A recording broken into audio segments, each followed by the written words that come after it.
জাতীয় সঙ্গীতের সময় একদম চুপচাপ, আর আজানের সময় সিলেবাস আর ক্লাসের বাহানা দিয়ে কত হইচই। ধিক্কার এই ভণ্ড শিক্ষক আর মূর্খ মুসলিম জাতির উপর।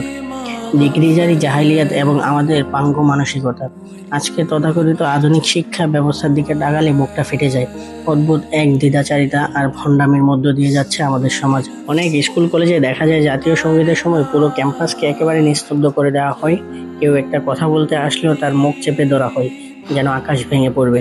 অথচ যখন মহান আল্লাহর ঘর থেকে হাইয়া আলাস সালাহ, নামাজের দিকে এসো বলে মধুর আজানের ধ্বনি ভেসে আসে, তখন সেই শিক্ষকদের কাছে ক্লাসের সিলেবাস আর দুনিয়াদারি লেকচারটা সবচেয়ে বড় প্রায়োরিটি হয়ে দাঁড়ায়। আজানের প্রতিটি ন্যূনতম সম্মান দেখানোর কোনো আগেই তারা অনুভব করেন না। গানের সম্মানে যারা এভাবে মুখ চেপে ধরে চুপ থাকতে পারে, তারা স্রষ্টার আজানের সময় কোন যুক্তিতে ক্লাস সচল রাখে? সিলেবাস শেষ করার বাহানা দিয়ে আজানের আওয়াজকে অবজ্ঞা করা কি কোনো সুস্থ ইমানদারের কাজ হতে পারে? এই ডিগ্রিধারী শিক্ষকেরা হয়তো ক্লাসরুমে বড় বড় নীতিবাক্য শেখান, কিন্তু তাদের নিজেদের ইমানি মেরুদণ্ড বলতে কিচ্ছু নেই।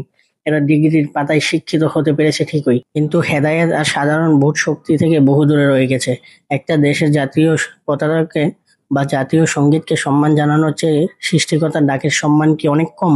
সবচেয়ে বড় আফসোস আর লজ্জার বিষয় হলো, আমরা এগুলো দেখেও না দেখার ভান করে চুপচাপ বসে থাকি। আমাদের এই নীরবতাই প্রমাণ করে আমরা কতটা মেরুদণ্ডহীন হয়ে গেছি।